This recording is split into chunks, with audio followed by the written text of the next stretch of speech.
Spoiler alert, the Honda Civic is our favorite pick for an efficient, affordable, everyday driver. And it might just be perfect for your lifestyle. After all, we're the ones to ask because Edmunds drives, tests, and rates hundreds of cars each year. As trusted experts, we've teamed up with CarMax to help you make the best car buying decisions.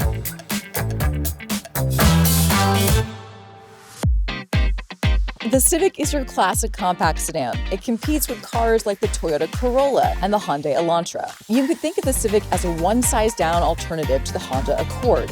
And today, we're talking about the 11th generation model that came out in 2022. Honda made a few small changes for 2025, but what we have to say will be true for those models as well. Now, as much as we love the Civic, there's one thing that you do need to know if you want to buy one of these, and that is it's going to cost you a little bit more. In fact, we ran the numbers, and a 2-year-old Civic is going to cost about $3,000 more than an equivalent Corolla or Elantra. But as we'll show you, based on our testing, there's a lot of good to justify that price. For one, reliability. We use an independent reliability tracker called RepairPal, and based on all of their data, the Civic is excellent. In fact, Honda's Compact receives a 4.5 out of 5, and it ranks third of 36 other competitors in the category. They rank annual cost, repair frequency, and repair severity all as really low for a car like this. That is great. And crash test ratings are also excellent. The Civic gets a 5-star rating from NHTSA and a top safety pick from the IIHS, including the highest possible scores for its headlights and child seat anchors. This is about as good as it gets.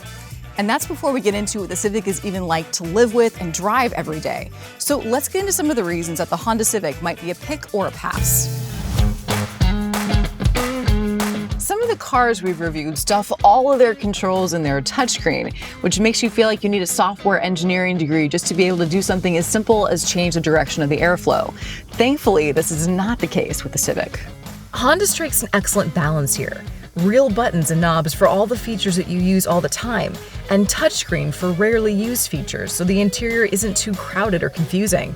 This is probably one of the best design balance acts we've seen in cars like this. For example, a preference like driver assist warning timing should be buried in the menu. You don't want all those buttons. And an action like turning on heated seats should be easy access. Well done, Honda. And it helps that all the controls are exactly where you expect them. All the climate controls are in one place, volume knob up by the screen, a physical button to turn off the auto start-stop right by the shifter. It's great. Plus, the controls themselves are really nice. Multiple people on the Edmunds test team pointed out the fact that they love these clicky knobs and the fact that they felt like metal. This interior, it's great. The Civic is also pretty spacious for a small car. I have plenty of room up here, and we've got drivers as tall as 6'4" on the Edmunds team, and none of them have any issues with the knee room up front. And that's something that we've pointed out as a limiting factor with some of the other small cars. There's also space for your stuff up here. This bin is big for a small car, and the cup holders will hold your insulated cup, and there's a nice spot that your phone won't slide around. And in the back? Listen, it's not as roomy as a limo or a giant truck, but there's enough space for average adults to sit behind each other.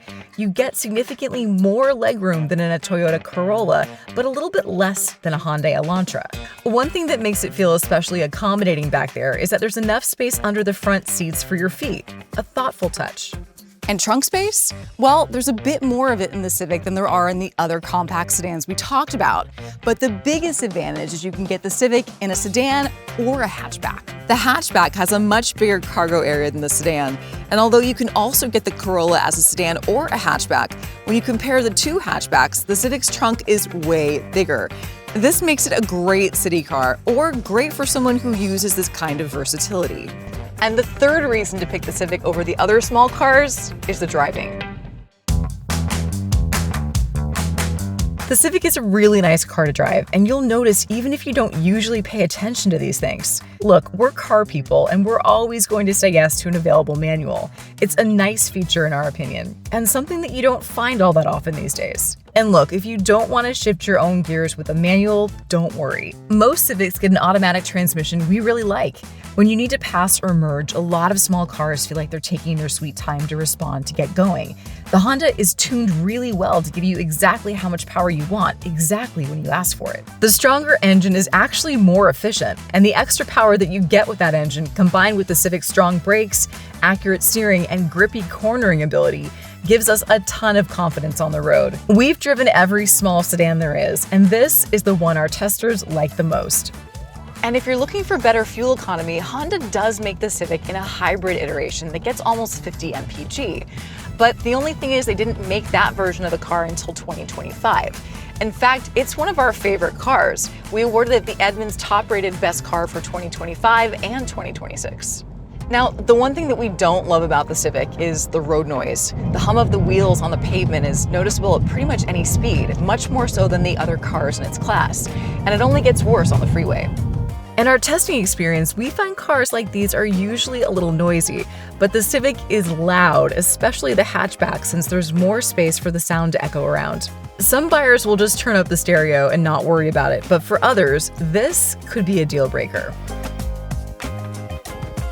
And the other thing, this interior looks nice and feels nice, but there's a couple of other really nice to have extras that you can get on the competition that you just can't get on the Civic. Adjustable lumbar seats for the front seats is a big one. If you have a bad back, this could be a huge issue. But we'd also love it if you could get a Civic with a surround view camera like the Nissan Sentra, a bigger screen like the Hyundai Elantra, and ventilated seats like the Volkswagen Jetta. So the Civic, easy to use, nice interior, it's got plenty of space, and also it's good to drive. But the cons, it's a bit noisy and you're just missing some of those high-end features. What do you think? Do you think this Honda would fit nicely in your lifestyle? And if not, what would you choose? Let us know in the comments below, and as always, we'll see you next time.